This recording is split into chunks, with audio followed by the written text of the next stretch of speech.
is Joy News Prime.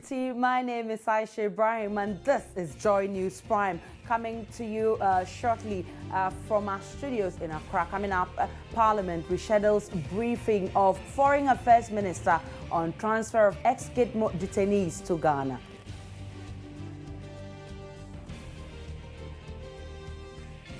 Aggrieved customers of DKM Microfinance demonstrate in Bolgatanga in the Upper East region, asking government and Bank of Ghana to intervene on refund of the investments.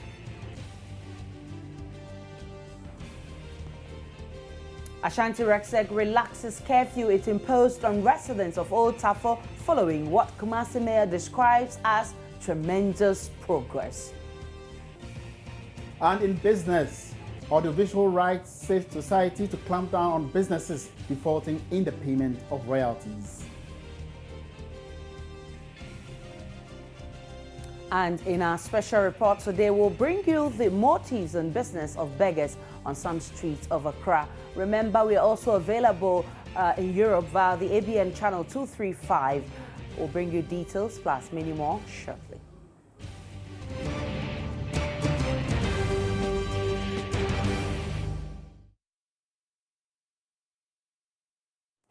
Now, our very first story, Minister of Foreign Affairs and Regional Integration has been rescheduled to apprise Parliament at a closed sitting on the transfer of the 2 ex-Gitmo detainees to Ghana next week, February 19. Though a section of the House protested the Friday date, the Speaker ruled Hannah Tete be rescheduled for Friday.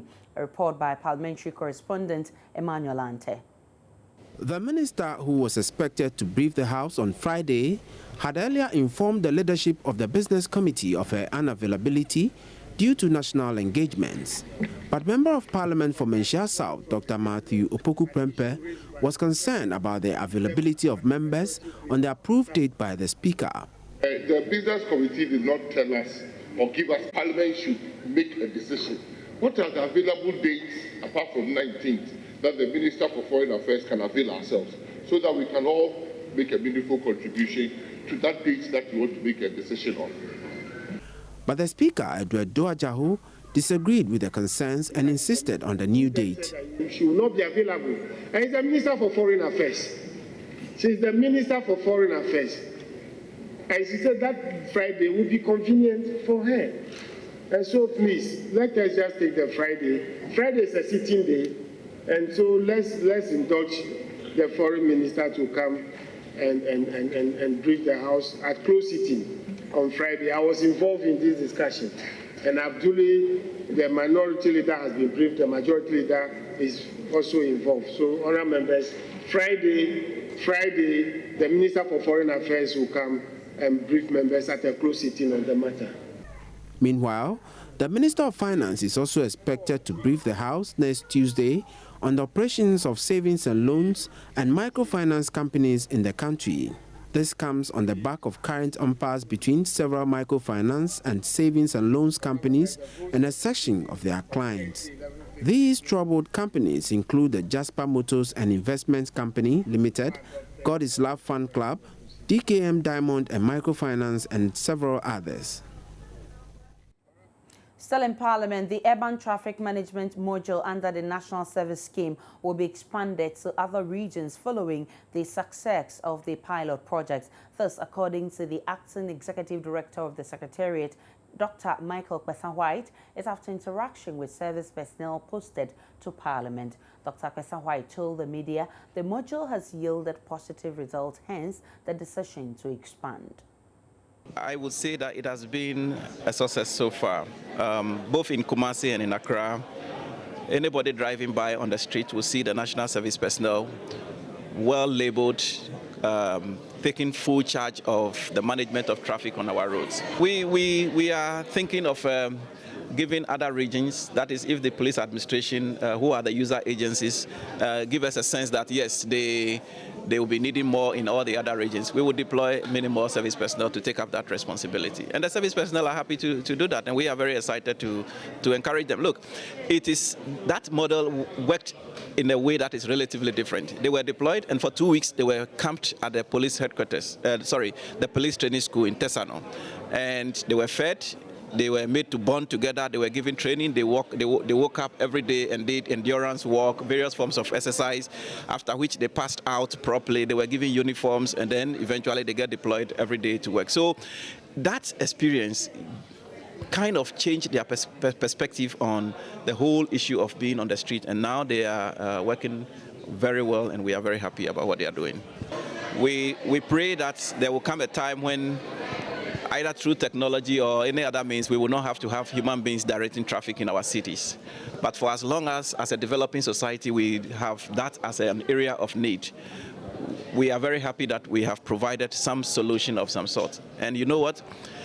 When we interacted with the service personnel who are in the urban traffic management model early part of this week, we were quite excited at their own views on their experiences. And I think that in itself speaks to the extent to which that program is successful. Dr. Akpesa White says urban sanitation module is also on course and will soon be expanded to cover the whole nation. The people we have deployed are in various districts across the country. They have all been given training. They have all been given tablets. And with the tablets, with special apps program on them, they go from house to house, interviewing household occupants of the households, take the data, and once they press submit, it appears at a central base of the project. And out of that data, gradually a map is being developed to ensure that we have a GPS with all the street names and everything in the country. That project is important for a number of reasons: for fighting crime, for making sure that we track people, for making sure that people who are credit worthy are easily given credit by the banks because now they can be located, and so on and so forth. There are just countless things that we can do out of that project. So the future can only be great, and we are very glad that the young men and women who are part of the National Service Scheme are contributing to this program.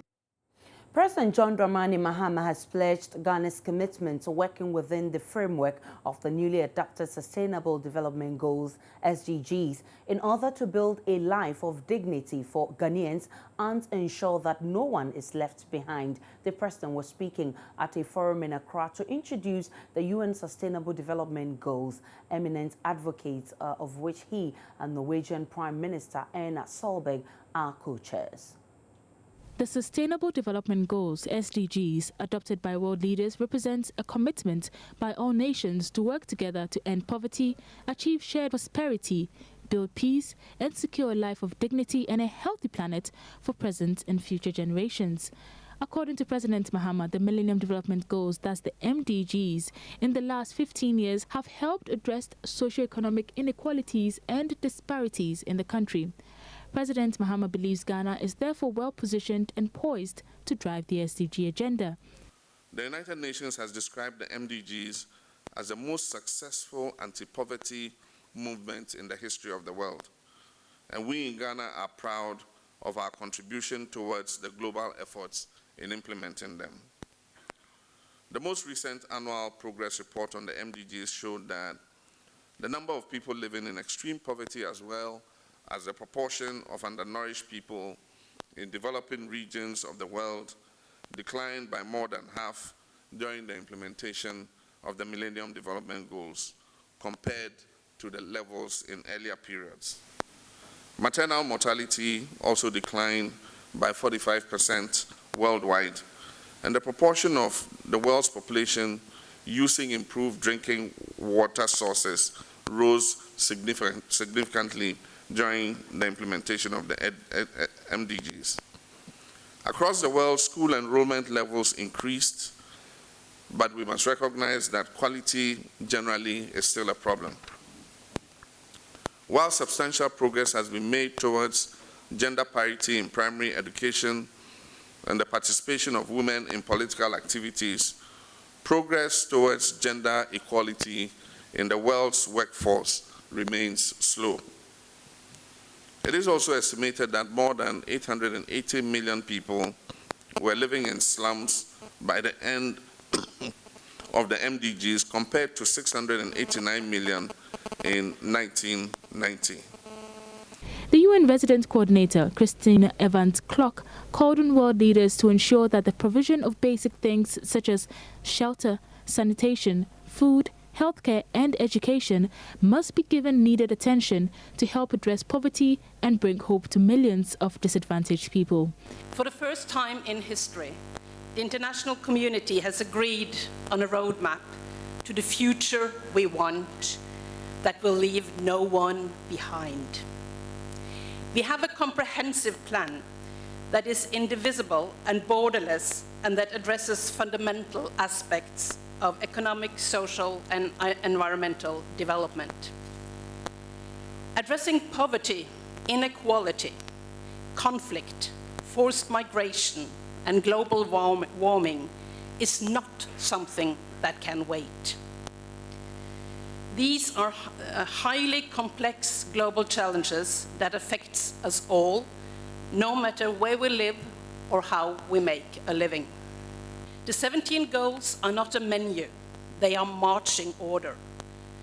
The first line of the preamble of the 2030 Agenda for Sustainable Development reads, "This agenda is a plan of action for people, for planet, for prosperity."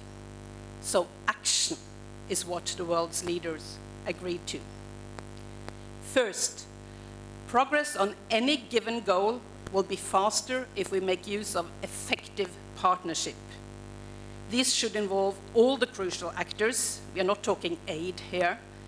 Governments, the private sector, the UN and the development banks, the civil society, NGOs, as well as science and academia. The 17 SDG advocates will engage with partners to ensure the targets are reached by 2030. Let's turn our attention to the Upper East region, where aggrieved customers of the DKM microfinance company in Bolga in the Upper East region have embarked on a demonstration to demand government and the Bank of Ghana's intervention to help them retrieve monies they invested with a defunct microfinance company. The customers say despite a previous directive from the Bank of Ghana ordering the microfinance company to pay their monies, they are yet to see any sign of that action. Joy News Upper East correspondent Albert Sori covered the demonstration. Your Excellency, because of the inability of customers to get their investment, many people and students are dropping out of schools. Marriages are breaking. Many people are traumatized mentally and psychologically. Businesses are falling up. Many people lost their jobs and some are dying. Number 13, we are appealing to you to show more concern about our predicament. Your Excellency, you are aware that the affected regions are Bro-Ahafo and the 3 northern regions that are the poorest. And the problem of DKM and other macrofinance institutions will worsen our poverty level if you do not intervene to help us. We entrust our hope in you and your government institutions, BNI and BOG, to help us get our investment, than blaming us that we should have known that such companies are not credible. How could we have known their credibility more than Bank of Ghana, who issued some of them certificates to operate? Number 8, Your Excellency, we heard your directive to BOG in Sunyani when you meet the chiefs and people of that region to ensure that DKM pays back their suffering customers' investment. Number 9, we have not heard anything from your directive, and how long should we continue to wait, Mr. President? Number 10, at Meet the Press series, Your Excellency again directed that DKM should be liquidated and the assets sold by BNI to pay every customer's investment. However, individual customers are already getting court orders to seize the assets of DKM without following your directives, Mr. President. Number 11, what is then the fate of the masses that cannot afford legal actions? My concern is that DKM came and made it to understand that they have registered with the government, and that government is aware of them. Because of that, we believe in them, and we saw their certificate hung in their room. So we believe that they were really registered with Bank of Ghana. That is where some of us believe Bank of Ghana and invested our money. As I'm saying, I've invested about 23,000 Ghana cedis there. Now my business has collapsed. In fact, it's very, very, very, very worrisome. Very, very worrisome. But this amount is with them, and we don't even know where to get their leaders. When you even want to get their leader, you call them, those who are working with them, they don't pick. They don't even pick up calls, so we don't know what about. So we are pleading with the President of the Republic of Ghana, John Mahama, to intervene. Otherwise, people who are dying slowly, some are causing suicide because of this DKM. So we are pleading with our President to come into this. Because people are using it to make it as politics. But I'm saying that we are suffering. Our father President, save us from DKM. We'll take a break on Joy News Prime. We'll be back with more.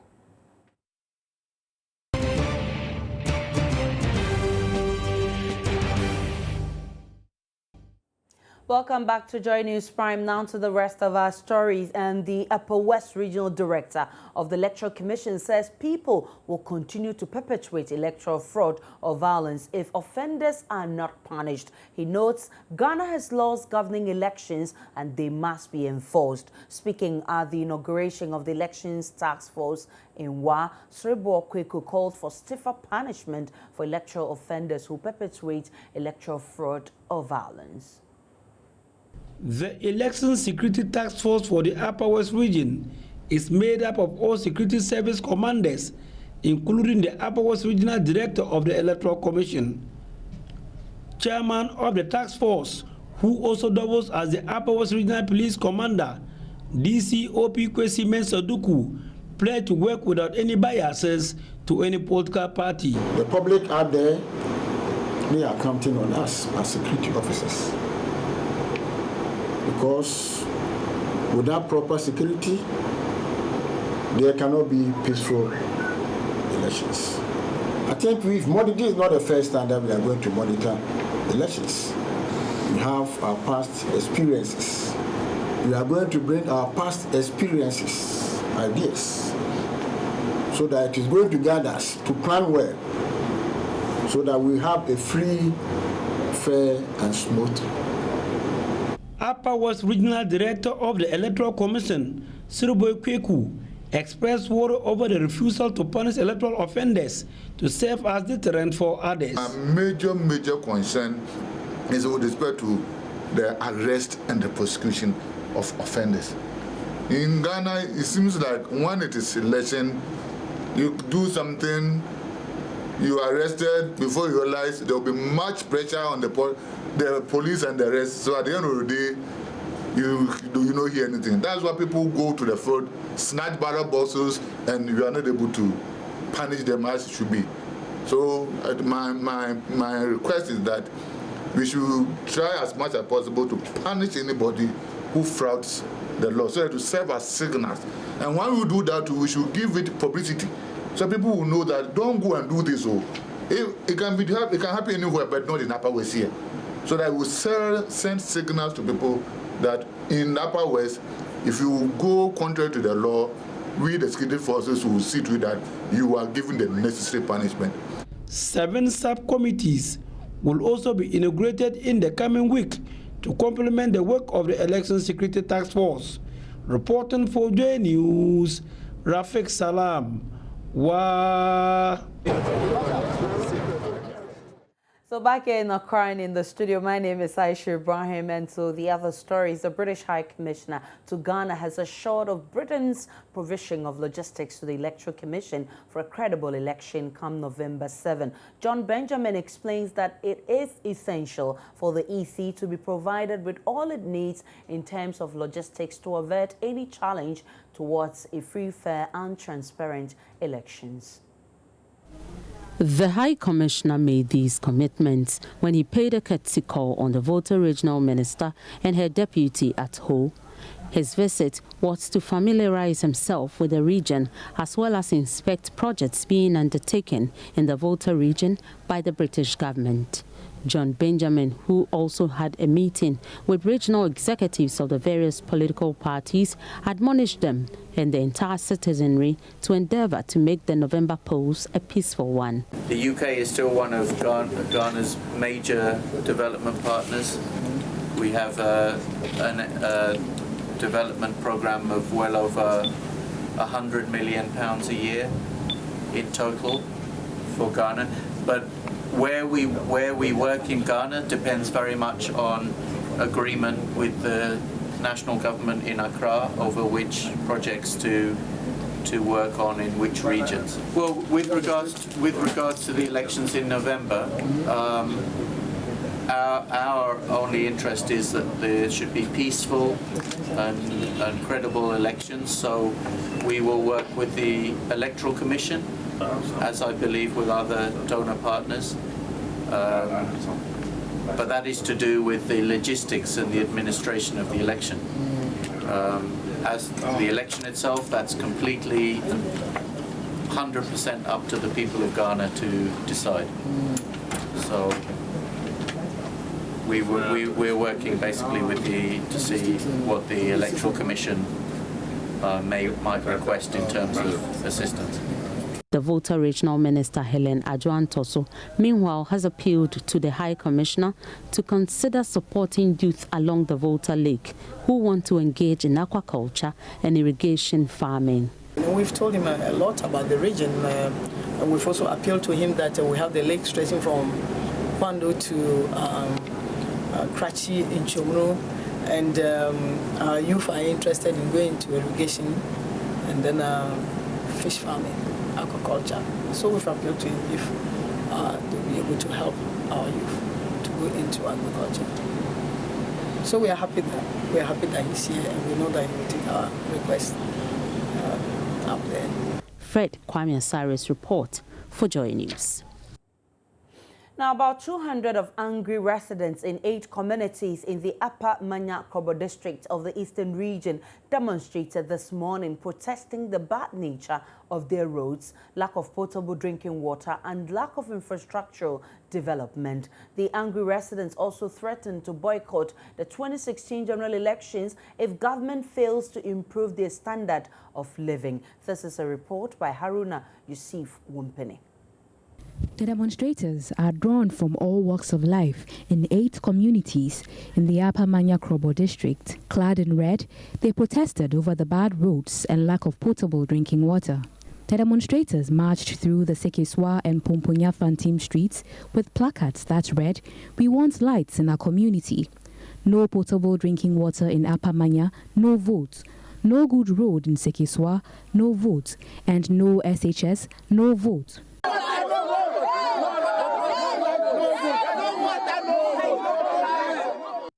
The only water treatment plant substation located at Pomponya community stopped working about 2 years ago. Briefing the media after the demonstration, the spokesperson of the angry residents, Nyumute Timothy, said the people of Upper Manya Krobo are disillusioned with politicians. In the Eastern region, Upper Manya is a world bank of the NDC government since 1992 in terms of votes. We believe strongly that Agenda 5050 proposed by the NDC Eastern Regional Executive has Upper Manya in focus. Ladies and gentlemen of the media, during His Excellency President John Dramani Mahama's Changing Lives regional tour, which ended prior to the NDC's primaries held on November 21st, 2015 at Kokorida. In fact, one was amazed, if not overwhelmed, at the number of developmental projects already completed, and some of which were still ongoing in the Eastern region. Projects such as roads, hospitals, electricity, schools, pipe-borne water, which were constructed across communities in the Eastern region. The only project kind which was not provided in the Eastern region was the biblical Noah's Ark. The chief of Pomponya Fantim community, Binyemi Albert Tay, went a step further and promised that his people will not vote in the 2016 general elections if they do not get access to basic amenities like potable drinking water. One of the demonstrators, Benjamin Kweku, said Sekeswa Road was constructed in the year 1974 and has never been rehabilitated, which adversely affects trade in the community. He added that President Mahama has cut sword for the construction of a new community day senior high school at Sekeswa, but no foundation has been dug up till now. Sekeswa is one of the deprived areas in terms of road. The only road network tied to the Sekeswa area was constructed in the year 1974. This 7.7 kilometers road became very, very deplorable to the extent that the Sekeswa market, famously known in the olden days, have now unsurfaced. We have 2 market days, that's Saturdays and Wednesdays. As we are speaking right now, it's only Wednesday that's functioning. Away from the demonstration, here is some good news for you and great news for pupils of Bincha DA Primary School in the Nkwanta South District. The school children who used to learn under a thatch structure made with mud will soon get a 6-classroom block. Now, the new building is sponsored by Victoria Michael's Foundation, who saw a report on the appalling state of infrastructure on Joy News Channel. Now, Joseph Opoku Gakpo has the rest of the story. The last time Joy News visited this community for a documentary Jungle Poor, school children learnt on clay bricks. Some sat on plastic chairs and others on kitchen stools brought from home. They had only one untrained teacher from kindergarten to primary 6. Since then, a lot has changed. Well, this is the Bincha DA Primary School here in the Nkwanta South District. Well, this is a school that was established back in 2008 by the community itself as a result of the increasing need to get the school children here educated. The school originally has a population of more than 380 pupils, but as a result of the poor nature of the infrastructure here, less than 100 of them show up for class on a daily basis. Well, the last time we visited here was about 5 months ago. Then there were concerns about the school not having even desks to sit on. Well, a few months down the line, things have changed. Let me speak to Enoch Bimpong. He's a teacher here. Enoch, over the last 3 months since we last visited, what has changed as far as happenings here at the school are concerned? Yeah, it was, we talked to, the district. And I can see that right now he gave us 20 pieces of desks in the school. So that is the only thing, and I've seen that it. One trained teacher has been posted to the school, and 2 untrained teachers have been added to the initial one. The school children are excited about the changes. It's in that we don't have any furniture these years. But if God bless us and the government give us these chairs, now we are not sitting with plastic chairs. But they continue to learn in a thatch structure, something both teachers and pupils are not happy about and are asking for more support. I want them to do my school for me and give me school uniforms and give me chairs. Okay. When you say do your school for you, what exactly do you want done differently? They should do school for block and paint it and do it very well for me. Honestly, we have a lot of challenges here. The school is lack of structure. The school is not having a structure. And then the school too is not having teachers. We are lacking a lot of teachers. I'm the only government teacher that has been transferred to this place. And my colleagues or my staff members, they are only community helpers who has completed SS, and they are helping me here. Bincha is one of the most deprived communities in the Volta region. For residents here, they cannot adequately educate their children unless support comes from government and non-governmental organizations. We need some the seat, the building, and then at the books or the pants or this thing, the chalks, all the many things. For international model Victoria Michaels, the conditions children learn under is unacceptable. Her foundation, through its African Literacy Development Initiative, is pledging support to the school with teaching and learning materials. The foundation also plans to build a 6-unit classroom block for the school. But our focus, the main reason we're here today, is for the educational aspect. It is only until today that we realize that certain amenities are lacking. But we'll focus on the reason we're here today, and with the help of our partners who's been supporting us since the inception of this project, will be able to come to their aid, actually do something that would give them the comfort they need in this community. I mean, it could actually go beyond a school block, yes, but we want to change the situation here. They don't deserve this. Construction of the school block is expected to begin soon, and the foundation expects the community to support the project. For Joy News, Joseph Opoku-Gapo, Bencha. Up next on the news is business.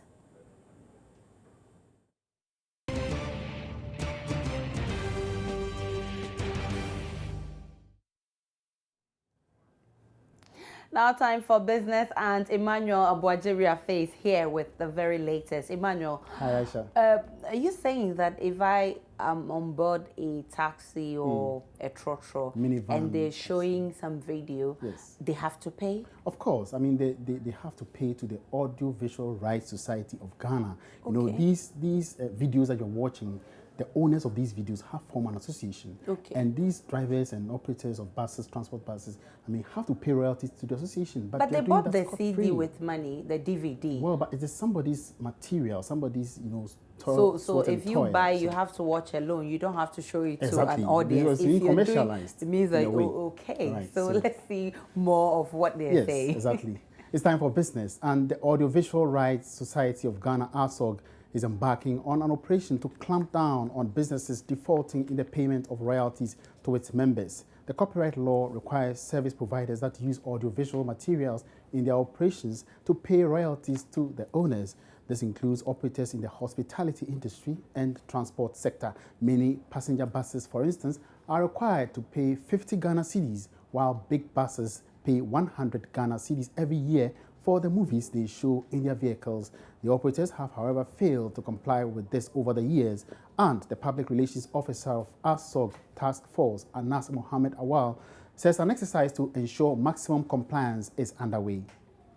We continue the operation until we are satisfied with what we are doing, and everyone decided to compromise with that. Then we don't have problem with anybody. But with the drivers that you've arrested so far, those who have defaulted payments, are you processing them for court? Yeah, unless they've decided to compromise with the law, then we come to sit down with them. This is what you should pay for penalty. Whenever there is enforcement, there are costs. We have to buy petrol, we have to buy this. So we will not be charged for those business. So if you offend the law, you have to pay for penalty. But who and where do these royalties go to? It goes to movie makers. If you are registered movie maker, if you are registered with ASO, you are beneficiary to that royalty. The movie producer is a taxpayer, you see. And you look at the nature of this movie industry in this country, it's sinking. Why? Because many people are utilizing these movies to serve their customers like the drivers do. So if someone watches a movie in the vehicle or in the bus, how could that person go for that movie?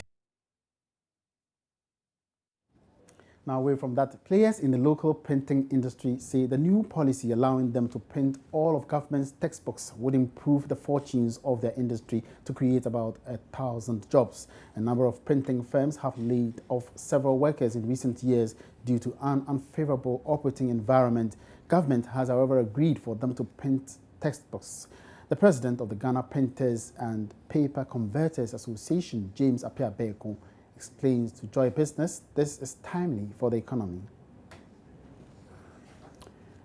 All right, so we apologize for our inability to play you that story. Let's go on. And efforts to strengthen the economic ties between Ghana and France has kick-started with the Memorandum of Understanding between Political Science School of the University of Bordeaux and the University of Ghana, Legon. The MOU signed this morning is expected to help facilitate exchange programs between the two universities and also help fund research. When they recruit here in Ghana, people with high potential, they can offer them job opportunities in other countries of the region as well. And that if they want to recruit people, let's say Ghanaian students, when they finish their study, they have to be aware of what kind of competences they can have from the universities. And the best thing is that for them to be in closer contact with the universities to know exactly and in some cases also to support certain, stream of education, certain specialty, because they will need that competence. And there is one aspect I want to take the opportunity to stress, which is maybe even more concrete to you. We want to develop the teaching of French, not only at the level of high school, but also at the level of the university for Ghanaian students. We won't do that alone. We want to offer some expertise and help the Ghanaian governments and authorities to do that.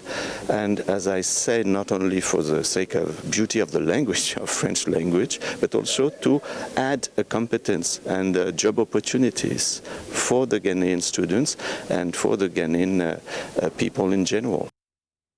Now, the outgoing managing director of Zenith Bank, Daniel Siedu, says one of the biggest challenges as boss of the institution was how to sustain the strong financial performance posted by his predecessor. Mr. Siedu is set to retire from the bank by the end of this month after almost 7 years as MD. He says it was challenging improving on his predecessor's record performance. You take over as the managing director from a man who was running the bank, and within 3 years the bank was voted as the best bank in Ghana locally. You agree with me that standard will have been set. You agree with me that expectations will be high. You agree with me that customers will expect a lot more. So when I was taking over, I mean, not knowing what the world had in stock for me, I was a bit not disturbed, but I really realized that I really had to keep up with this as it were, the foundation that had been laid, for me to take the bank to the next level. And I thank God that not only did we improve on what my predecessor did, Mr. Andioji, but we also took the bank to the next level with the assistance and the support of all staff, where we won the best award ever that you can think of in this banking industry, where global the Banker magazine rated Zenith 2 consecutive years, 2014, 2015. As a matter of fact, as we speak, the Banker has recognized Zenith as the best bank in Ghana, and that is higher than what we won in 2008. So when you look at it from that perspective, I had a challenge, because the challenge was to surpass that, and I thank God that we were able to do it. All right, so it's been 2 weeks already since the Association of Sachet and Packaged Water Producers announced increases of sachet water prices. According to the association, a sachet of water was to be sold for 30 pesos instead of the 20 pesos, while the bag of sachet would cost about 5 cedis instead of 3 cedis as from the 1st of February. But this appears not to be the case on the market. 2 weeks down the line, Sheila Tamaklo has been finding out from some wholesalers and retailers what the reason could be in today's edition.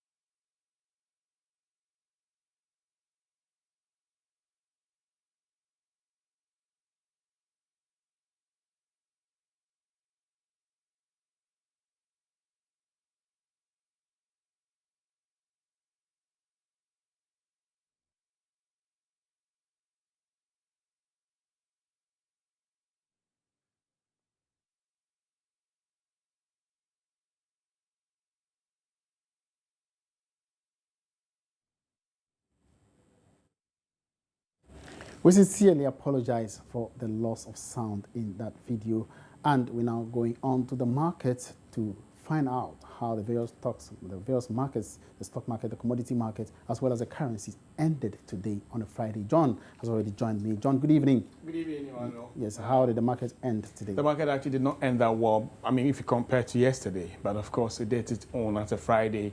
Usually you don't see that much activity, but then the market was able to actually record over 70,000 volumes in terms of volume run, and of course the value of 120,000. That's quite lower than yesterday. Exactly. Yesterday recorded almost over 2 million. And today we are looking at 70,000, so you can imagine the difference is quite huge, exactly. But of course, it's expected as a Friday. A lot of people have actually sort of like made their decisions and invested already. So Fridays are just what we call the peripheral trading exercises that they do. But of course, market capitalization did increase to almost about 57 million. That's basically billion. That's basically what exactly it is. So it's been quite good on the market on a Friday like this. But let's look at how, or the various equities that actually affected or influenced this. This brought EGL to almost about, to close the market almost around, returning 2 pesos to their investors. Okay. Exactly, to close around 2 Ghana cedis for the 2 pesos. PBC, that produce buying company, it's been a while. When was the last time you actually heard of them in the market? Exactly. Today, they've surfaced. They actually returned 1 peso to their investors. And also, Standard Chartered Bank also lost 1 peso, as well as Aluwex. So basically, that's been the market. These were the movers of the market, basically. So that's how the market has been today. Not that much vibrancy you can actually find on the market, but at least as a closing market. Tallow equity went down. Tallow did not really, Tallow really did not trade today. We didn't see that much activity. But, you know, because they deal mostly in bulk trading, you see them come in once and they lose, say, 6 pesos. They lose, say, 5 pesos. That's how Tallow shares actually work. So basically, that is how it is. And on the commodity front, a lot of activity is happening. This morning, we saw crude losing, but as we're coming to studio, crude is gaining almost about $2.70. Oh, that's good news. Exactly. So that's quite good for those who export and actually realize 32. Exactly. So you understand. So that's basically what it is to end the market almost around $32.69 per barrel. And gold, as at the morning, was trading positive, but as we speak now, gold is shedding almost about $5.83 to close the market somewhere around 1,238 per ounce. And of course, cocoa is gaining $72. That's quite significant. But the only thing is that cocoa over the period has not been able to maintain its own. It's not been able to sustain the growth, and of course that. So the price of gold has been quite volatile. Sometimes it goes up marginally. Exactly, but for the past, I think for the past 3 weeks, gold has been consistent in its gains. Like I did indicate earlier, I mean that was yesterday, that India and China, the 2 top most consumers of gold products in terms of bullion and coins. There are these 2 countries, and they are now back to find their feet because a lot of equities market are actually going down. So that they're using gold as an alternative way of actually storing their investment and storing some of their, their wealth. That's exactly what it is. So between India and China, they consume over 50% of all global gold production here. That's exactly it. So that recovery is coming back. So that's exactly what is influencing the upward trending of that. And cocoa, like I did say, is gaining almost about $72. So that's quite a good. Let's see whether it can actually maintain and sustain this momentum. Now, the Ghana CD continues. The Ghana CD today, I think, it's been better than yesterday and the previous days because down, exactly reds. Almost all reds through. About you can see some 2 greens and then some 2 reds, meaning that it's not doing well against the US dollar, not doing well against the Chinese one, but it's been quite consistent with the British pound and then the euro. But the question is the magnitude of utilization or the usage of these, meaning how many people use the British pound and then the euro here in Ghana in terms of export and import? Not that much. We usually deal with the United States dollars and then the Chinese one for those of us who import from China and then the United States, basically. So it's not been that good. We want to see these 2 currencies actually do better against the city. Can you project next week how the market is going to be like? Per the trends, I think it's still not going to do that well against the United States dollar and the Chinese one specifically because there's a lot of outstanding demand upon these currencies, and that also feeds into the demand and supply equation to actually bring down on that price against the cedi. So that's basically what it is. So we are not, the outlook is quite bleak on that, but we're expecting to see the euro and the cedi to do better against the euro and then the pound still. Thank you very much, John, for that update. You're welcome. John Amakong is our stock and market analyst, and that's it for Business Tonight.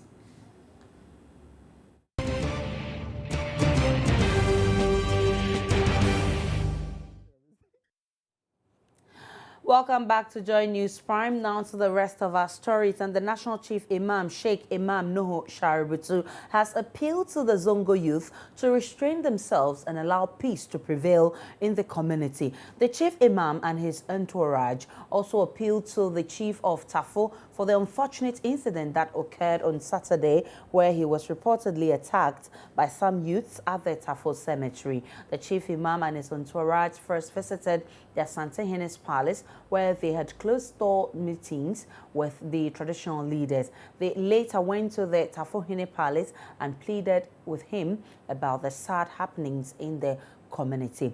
Alhaji Awudu. I know and sure that this thing is not a big thing for the police to handle. So we don't want to interfere in the activity of the security. We are here to help them calm things down and talk to the police. That is why we are here. But the rest, the regional security council will handle it. And I know they will by all means apprehend whoever was involved in this kind of thing. What's the response? The response is the same as anybody.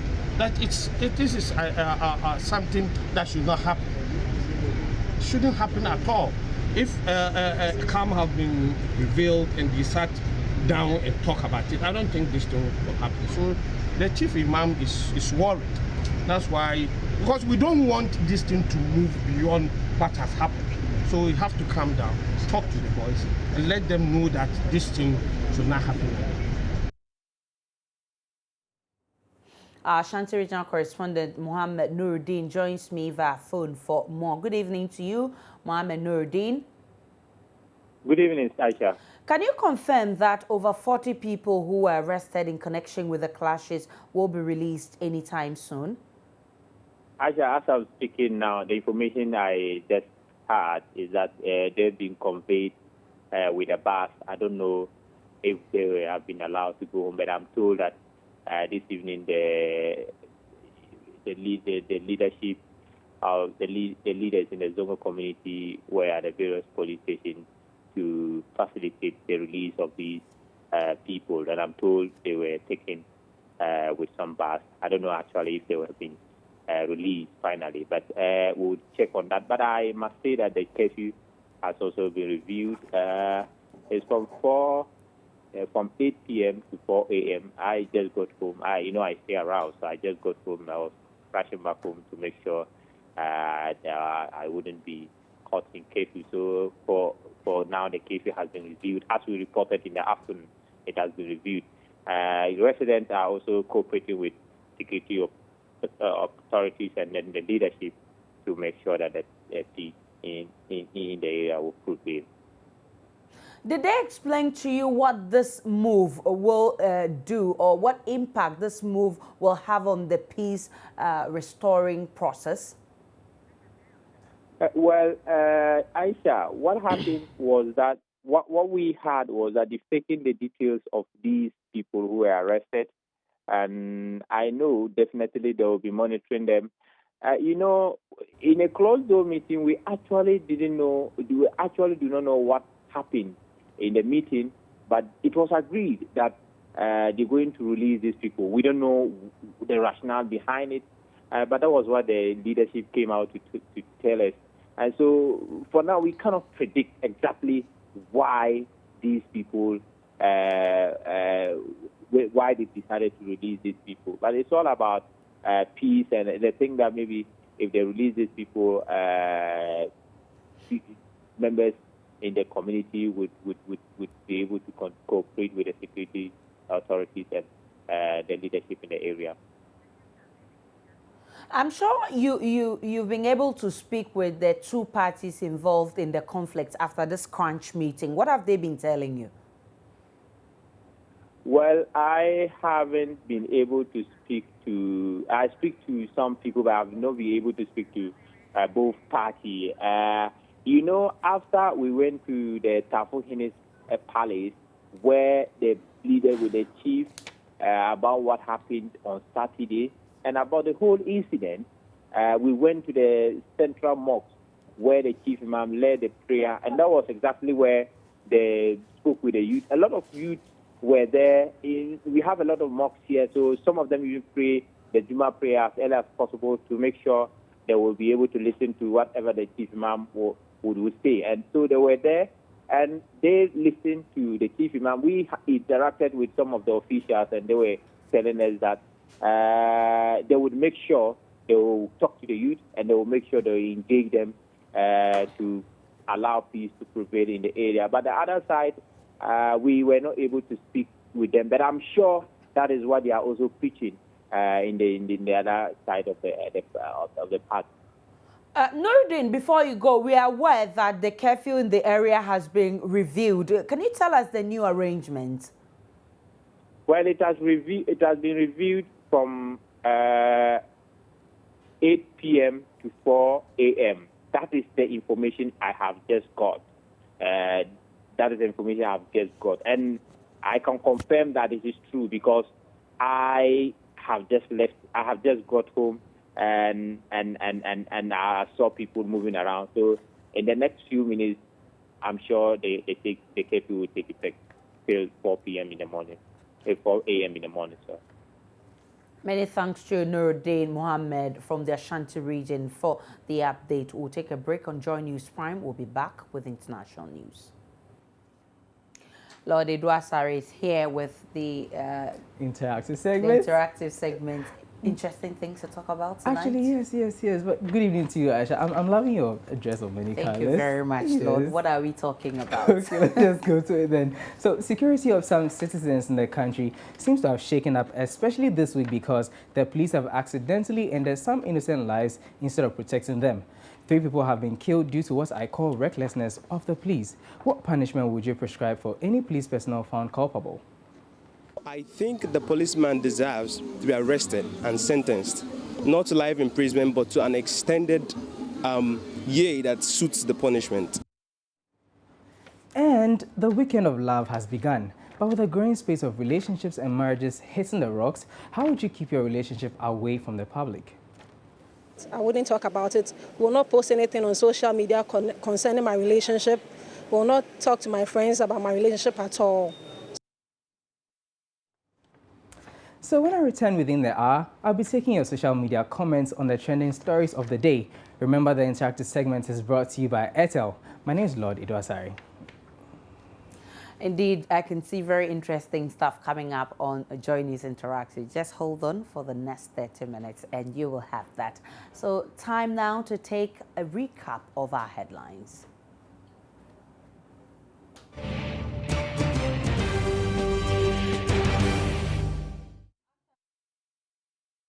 On transfer of ex-Gitmo detainees to Ghana.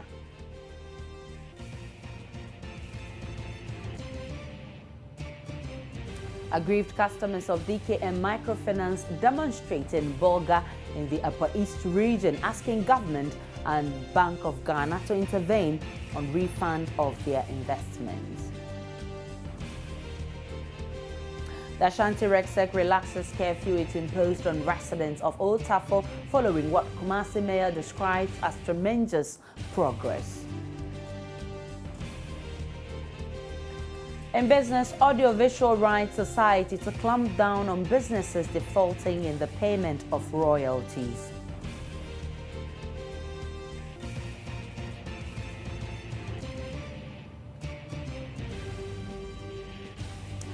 Let's do more on Joy News Prime. Have you sighted any beggar today? I will be surprised if you have not, because they are strategically positioned at every vantage point, including transport yards, traffic intersections, busy pedestrian routes, and market centers. But there is a peculiar group of beggars who parade the gates and walkways of worship centers where alms giving is much more guaranteed. Now, besides money, these beggars sometimes ask for food, drink, or other small items. But have you bothered to find out the reasons behind begging? Joy News' Latif Idris has been finding out more and reports beggars he came across have diverse reasons for their action. The culture of alms giving to the less privileged in society is one of the key requirements among the Muslim world, and this is the world over. Ghana here, the situation is no different.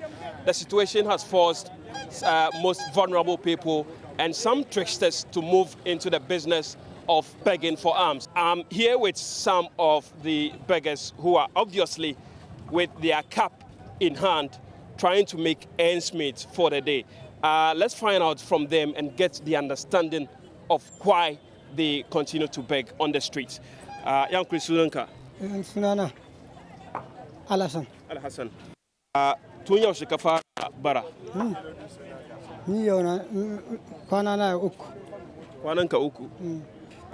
Me yasa ka bara? Abin da sani bara saboda iyalin na dai adda yawa. Shi yasa ne. Iyalin kana da yawa. Iyalin ka guda nawa ne? Abin da suke guda 15. 15. Okay. Shi yasa ka bara. Ba su aiki. Ba su abin ga ba su aiki sai dai noma kawai. This is Al-Hassan. He's one of the beggars here at Oboso Okai Central Mosque. Now, what he's telling me, the reason for him being here today is because he has lots of family, members to take care of. In fact, he told me he has 15 members in the family he has to take care of. When Masala is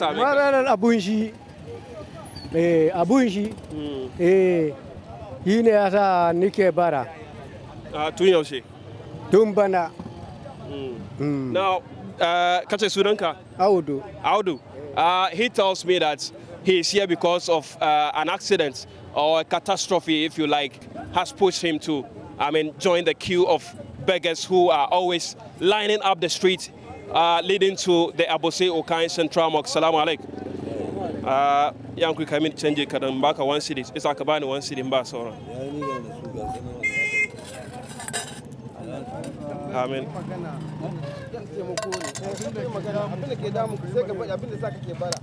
Okay, so I've just given out 2 Ghana cedis to 3 of the elderly people here who are also joining the queue of beggars. Mesa Kabara. Wahala. Ba aiki. Ba aiki ne. Wahala. Ta samu bara. Ba abinci. Ga gida. Shi ya samu bara. Bakin ta kenan. Amadou here tells me he's here because of economic hardship. He's been in this business for the past 2 years, begging for alms on daily basis. He has also joined the queue of beggars filing the streets leading to the Oboso Okai Central Mosque. Talking about hardship, today in Ghana, we know the economy is not that very strong. We have lots and lots of people complaining of the hardship in the economy. So givers as well, I'm sure, are also facing difficulty. So let's find out from the givers whether or not they've reduced the amounts they used to give these beggars or they still maintain the standard. Now that is, I have to help them since they don't get something doing. They don't get any bread doing, so I have to help them. That's why I give them, because of God.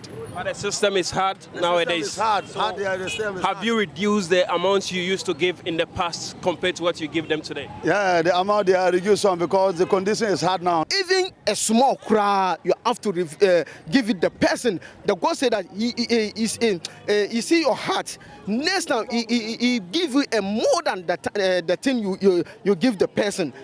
That's why you are giving even a small cry. You remove the small from the small and give to the person. This woman has a rather interesting reason for joining the Society of Beggars.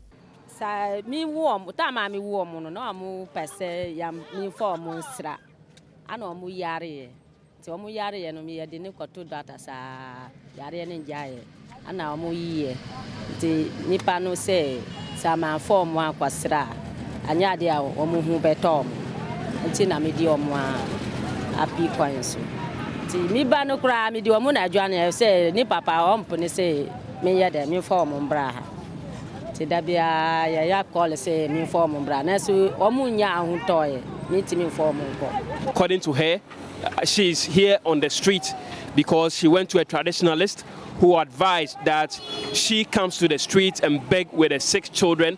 According to the traditionalist, that is the only way out for these children to get their healing.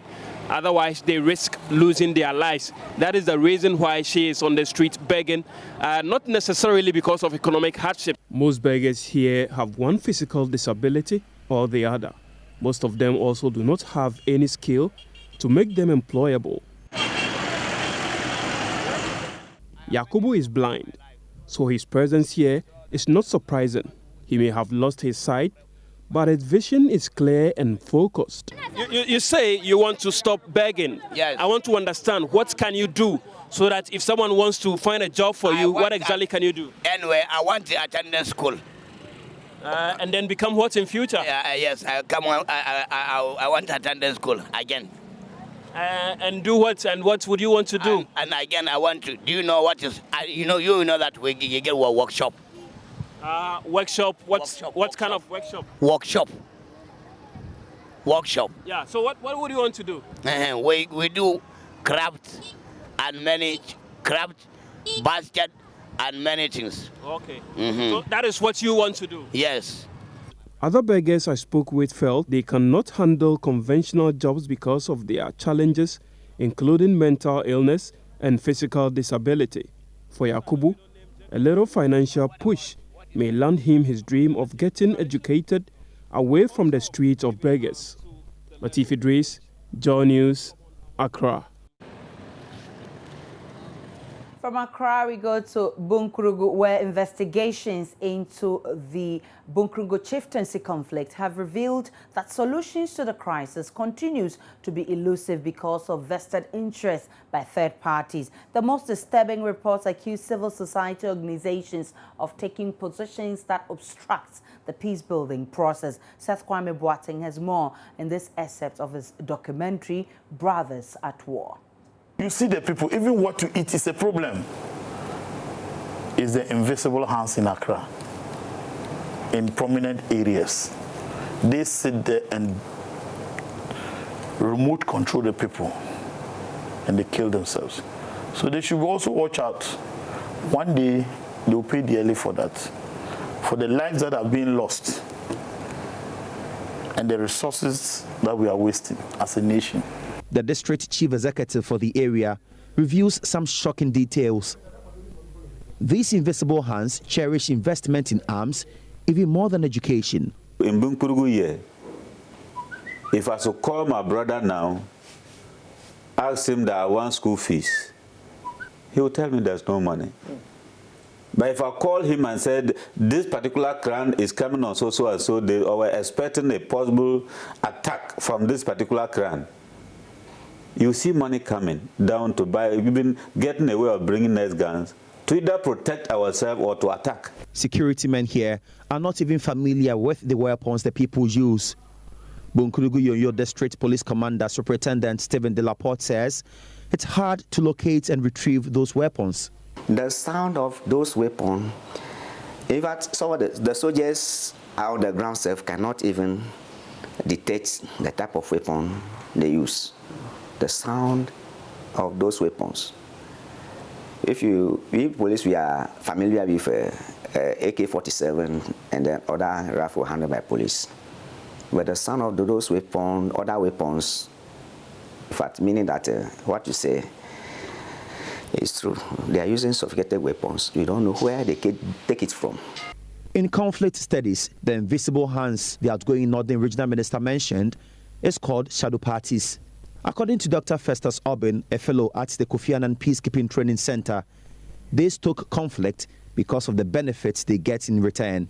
Whenever there is conflict, we have some people we call spoilers or profiteers. Theirs is to maintain the status quo so that their interests will be served. And this is not only about politicians or people who live in the area, even civil society organizations. We'll be back with the entertainment segment.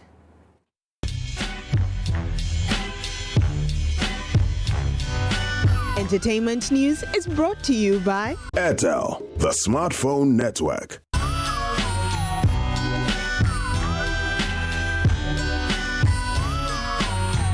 Time time now for entertainment, and Miss G is here looking splashy. And you looking colorful, Miss Yellow.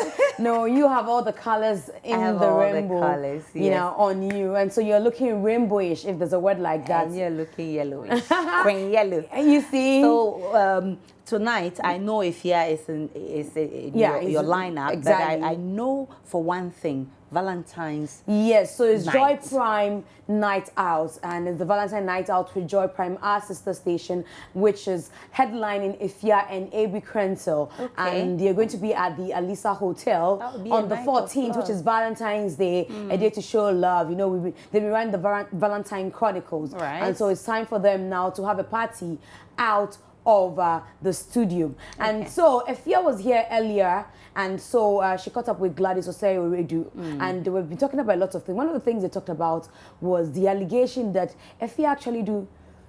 She destroy. She says she's not talking about that one. What I do is I try to be very careful all the time, you know, speak at the right time, because sometimes you don't know what's gonna get you into the biggest trouble ever. Maybe it's just your attitude, you know. So what I do is I try to be nice to everybody that I can be nice to, you know, even the people that don't deserve it, because then it shames them. Yeah. So. But you know, Caucus, it was nice. So that's one night, just one night, one action. I'm sure you know. What it is don't get into trouble. That's what I'm saying, you know. Of all the activities you are engaged in, what do you think can end you trouble someday? I don't think there are any activities that I'm engaged in that can get me into trouble. Okay. Yeah. There are rumors that Ifya and Jot, Ifya and Ro, yeah, it's on. It's like talk about those things on Fridays.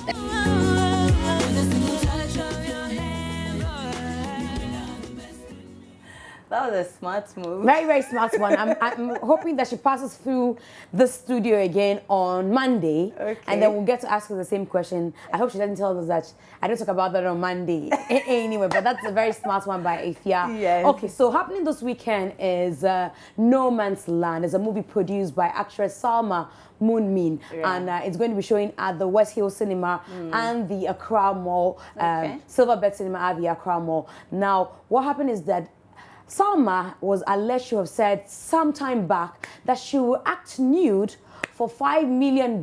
Really? Exactly. And so Gladys again decided to find out from her why she decided would do such a thing. Exactly. And here's what she had to say.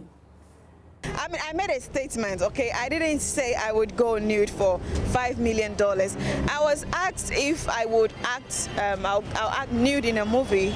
And I was like, well, fine, if it's for a good cause, why not? And I used Lupita Nyong'o, 12 Years a Slave as an example. Everybody that has seen that movie will understand where I'm coming from right now.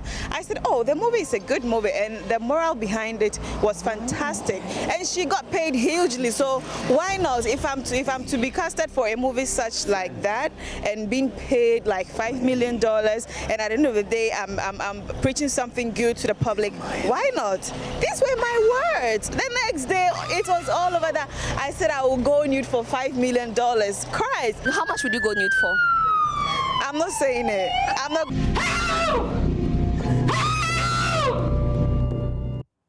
That looks like it's going to be an interesting Very movie. interesting one, and it features Wiela, Ajete Annan is in there, Nikki Samonas is in there as well, and they have the red carpet segment tomorrow at the Silverbird Cinemas at Accra Mall. But I'm more interested in some new proposals. What's going on? Okay, so talking about proposals, it's our own Anansa Kwa, who is to re-propose to Gifty Auntie. She says that she didn't get the opportunity to, you know, show off whilst proposed to the first time. She was being proposed to the first time, so she wishes that Nana Sakwa would do the proposal again.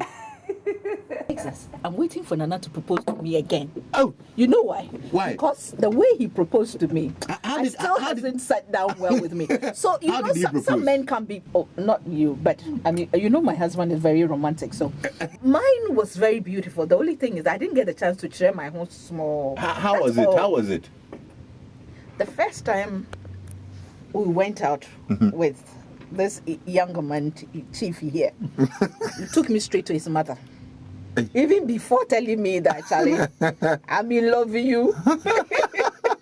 He took me straight to his mother. So, you know that this is a family-oriented guy. He means business. And he proposed to me in front of the family.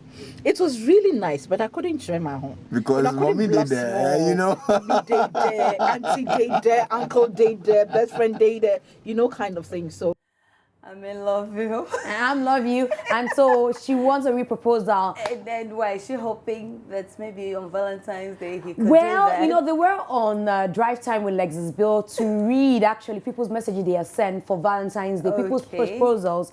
And so that's when she made the revelation. So maybe this Valentine, Nana and Saka would have as to romantic do as he has always proposal, we'll gentleman. And answer call. So let's talk about Ochame Kwame. And Ochame Kwame also, with his wife, were on Drive Time personality profile yesterday. And Ochame talks about the influence of his daddy-in-law on his life and his career. He made him actually shave his hair.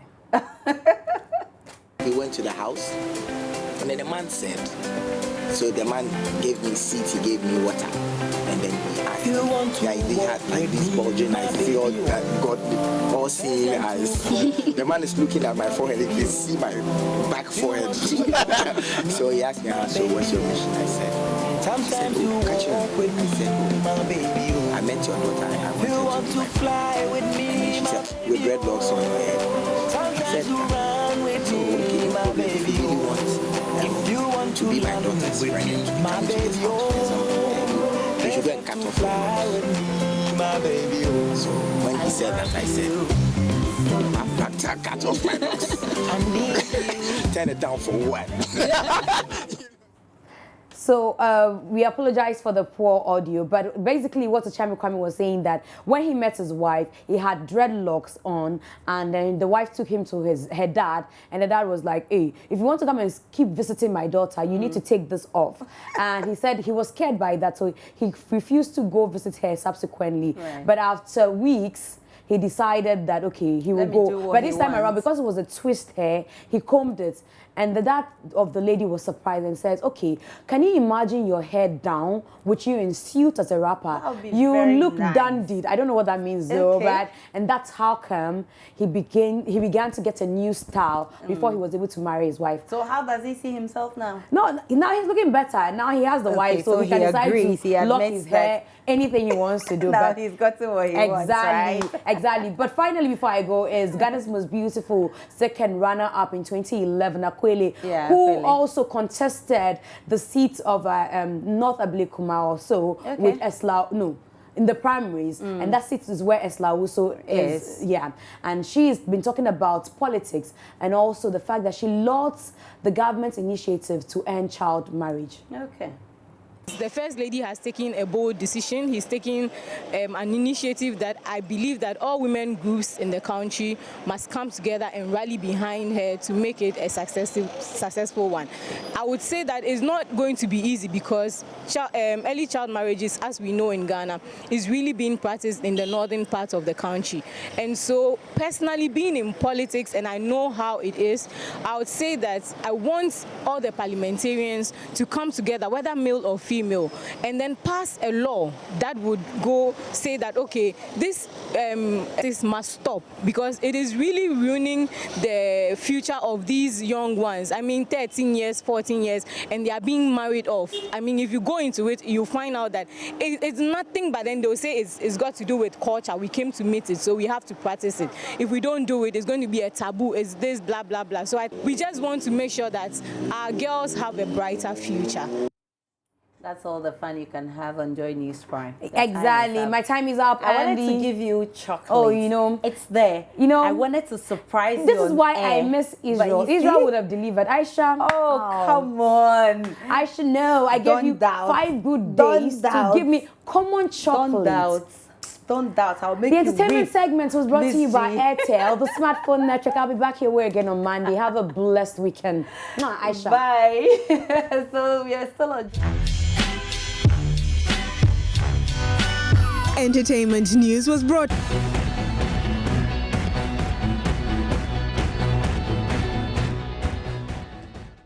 Time now for sports, and the man who loves sports is here, Nathaniel Lato. Hi. Hi, how are you doing? I'm good. So what's up in sports tonight? And I like your post tonight. Ah, thank you. We try. I know there's some good news for Ashanti Gold. What's the news? Ashanti Gold is going into the CAF Champions League. Okay. And this is by virtue of their winning the Premier League. Okay. Now, there is a whole lot of talk about how the management is making sure that they're going to win qualification bonuses. So this is the preliminary stage. Okay. The aim of every club that goes into the Champions League is to play in the money zone, where now you get, you know, big cash. Okay. So Ashanti Gold is looking forward to doing that. But let's take the view of some of the pundits who've been looking ahead to Ashanti Gold playing in the preliminary round of the CAF Champions League this season against Béjaïa of Algeria at the L'Enclave. What they have to do is to make sure that they score at least 2 goals without conceding any. It's key. What they need to do is to attack them in the first 15 minutes to unsettle them by getting the first goal. You know, the North Africans, they love to delay by falling on the pitch to frustrate you. If Ash Gold are able to get the first goal in the first 15 minutes, then they will be patient and try to unlock them to find the second goal, maybe in the second half. They do not need to rush. All they need is the 2 goals to take into the second leg. That's what I would expect Ash Gold to do come Sunday. I think that this should be a national affair for every Ghanaian. If Ash Gold will have to qualify that I wish they do, then it means that they have to work really, really hard. Working hard means that you have to get the result right from here. This is African football. We all know what happens when you play away from home. So for you to be able to advance, they need to get a comfortable win on Sunday. Once they are able to get that, yes, we can say that they have 1/4 in the next round. I also pray that the players will find their rhythm, the supporters will be there to cheer them up.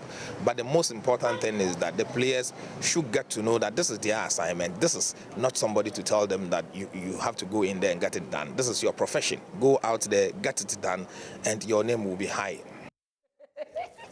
To the Ghana Premier League, which begins on February 20.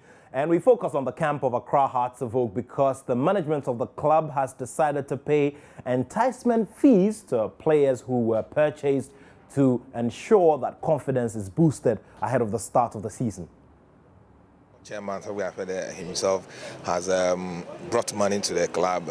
It is big enough so that every amount that is owed, not only these 9 new players that we brought in, but then what is owed the former head coach, Hebertado, what is owed the former assistant coach, Dauda Lutrot, and some of the old players that came in last season, like Sulama, like Yama, all of that has been paid. So as I stand here now, we do not owe any of these players any enticement fee. Everything has been settled. So would you say the players are well motivated going into the new season? Yes, yesterday when some of the players came to the secretariat to pick up their checks, they spoke to me personally that yes, this is going to serve as additional motivation for them to be able to go the extra mile to do whatever they have to do for the club so that we can be a bit more consistent than we were last season. They have made a promise, a huge promise, that they think that this is the time that once the board chairman and the board members have shown that commitment to them, they also have to show that by getting onto the pitch and getting the results for us. So the commitment is there. They are well motivated. We are only waiting for the start of the league that we will see all of that.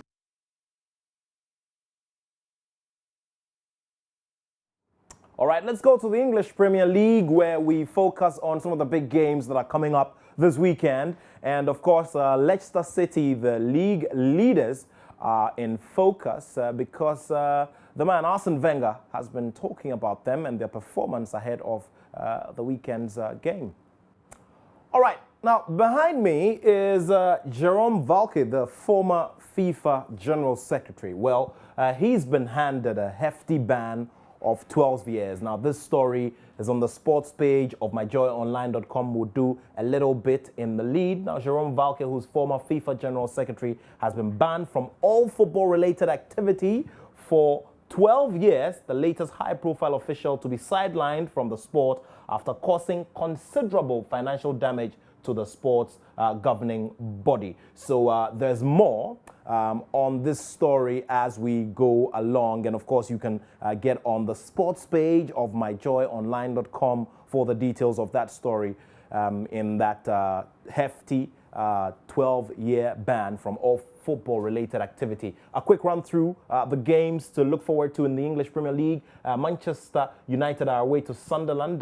That's tomorrow. Watford will play Crystal Palace away. Everton host West Bromwich Albion. Swansea play Southampton. West Ham are away to Norwich. Bournemouth play Stoke City. And of course, Chelsea, they welcome Newcastle to the Stamford Bridge. And on Sunday, of course, the big one between Arsenal and Leicester City at the Emirates. And of course, Aston Villa play Liverpool, while Tottenham are away to Manchester City at the Etihad. All right, so that's how we wrap it up here. Have a wonderful weekend and keep it here on the Joy News channel. My name is Nathaniel Atto, and I have love for sport.